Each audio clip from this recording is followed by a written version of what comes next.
Hi folks, welcome back to my channel. I started making the dog food is because almost over 20 years ago I had a dog. No matter what food I used, good food, cheap food, expensive food, whatever it was, she was having severe diarrhea and dehydrating. And so that's when I decided to just make my own. And then I never had a problem. What you'll need is I have drumsticks. So I have 1, 2, 3, 4, 5, 6, 7, 8, 9, 10. I have 12 drumsticks.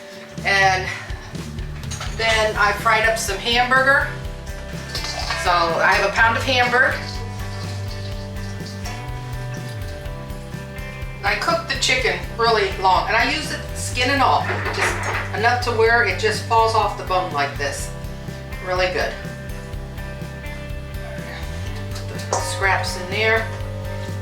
And I just go through and make sure that there is no bones in here.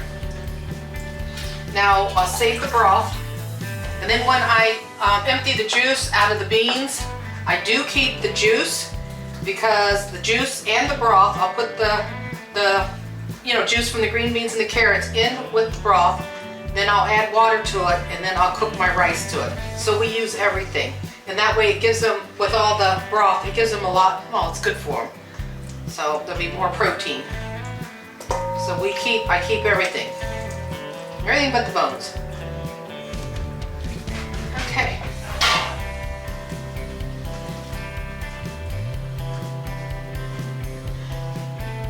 Now my dog food is pretty much a lot of protein. So not only do I have here, I mix it up. I use my hands for everything, it's quicker. But most of in the meat, it's like, I would say 75% of it is a chicken, and the other 25% is hamburger. And the hamburger is very lean hamburger. So with our cow that we raise, we're able to get just enough fat in the hamburger to make a hamburger patty. And also, guys, rice is very good for your dogs. It is high in proteins, and it has a lot of minerals and stuff that your dog has, that your dog needs. So now that we have the protein from the hamburger and the chicken, we also got protein from here. So basically, I'm going to say 3/4 of my dog food is protein, and then the rest of it is in carrots and green beans. And you can use broccoli and Brussels sprouts and really any kind of vegetables. I'll use anything. And then you got the broth also. The broth. We keep the broth, and it's good in protein also. Alright, so I know how much rice I want. I'm going to pour this rice in here to get it out of the way, because I need this measuring cup. This is an 8-cup measuring cup. So I'm going to see how much liquid I have, and that'll determine how much broth I need.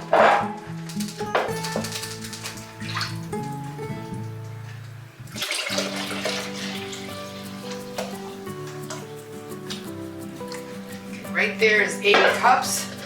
Let me make sure. Yep. It's 8 cups. And usually I get about 12 cups. We'll see here. Oh, yep, I'm right. Okay, so now we know we have about 12 cups of liquid. That's broth and the green bean juice, carrot juice. So it's 12.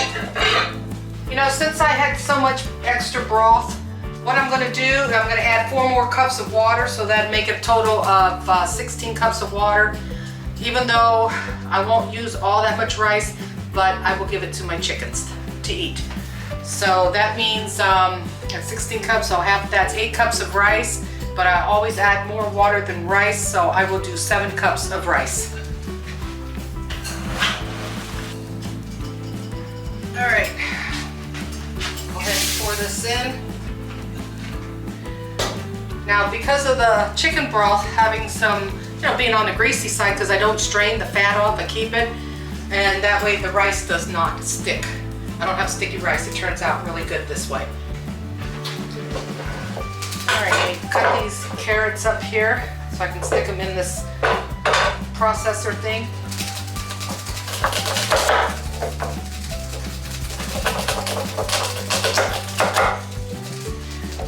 Like I said, the raw carrots with the tough texture, I believe, has kept my dog's dental problems good. I've never had to take my dog to a dentist for a gum infection or anything like that.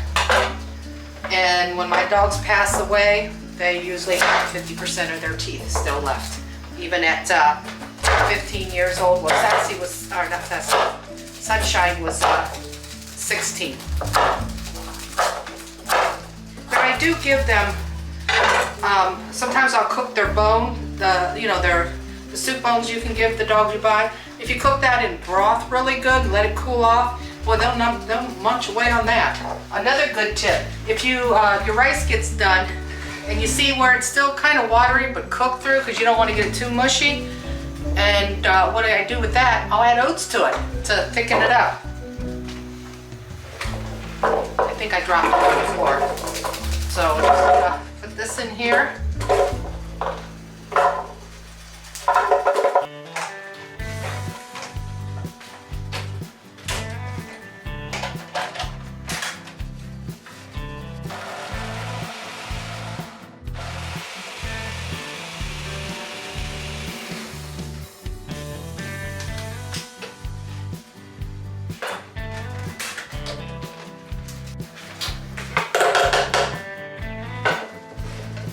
So it's about like that.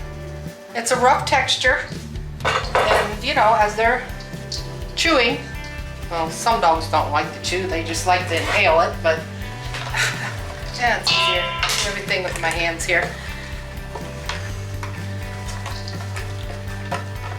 Like I said, I'm not a veterinarian or anything like that, but something I know. A lot of people I know, when their dogs get old, they end up with no teeth. And my dogs always still do, and I do not know if it has to do with the raw carrots, the texture. But whatever I've been doing for almost 30 years has worked.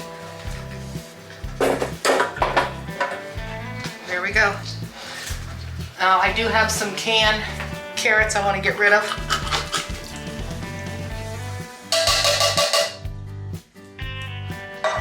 And some green beans. Now I do go in and kind of squish the green beans up and the carrots a little, because I have a little dog and I don't want to choke her, let her inhale it and choke, or him. Get it all stirred up.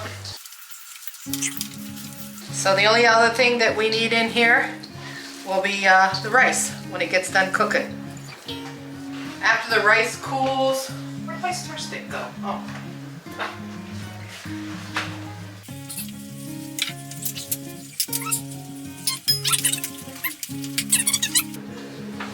Makes a lot of dog food, especially if you have a little dog.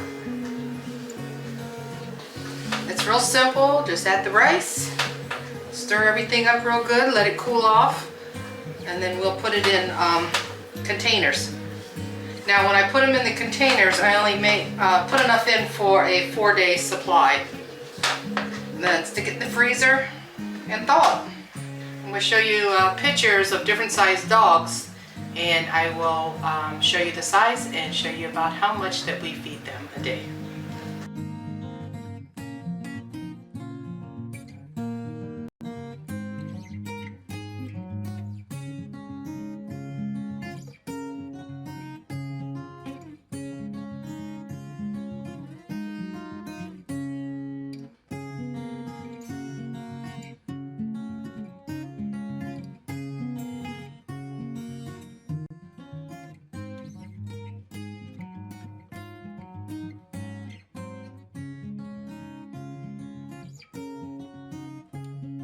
For my dogs, I have a large dog and a small dog, so I take these ice cream gallon jugs and fill them up, and it gives me a 4-day supply for dog food for them. Now for the smaller dogs, we use these containers here.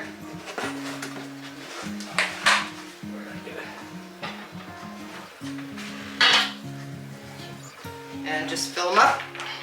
Now don't pack them in there, and do it when the food is cooled down, not real hot. But don't pack it in. I usually tamp it down, because what happens is you pack it in there and then it freezes, and then you end up cracking your bowls. Your bowls will crack.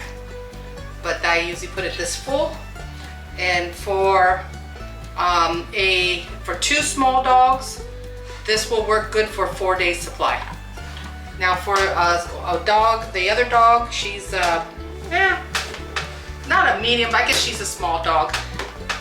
And I put those in gallon-sized Ziploc bags for her for 4 days supply, and then just throw it in your freezer.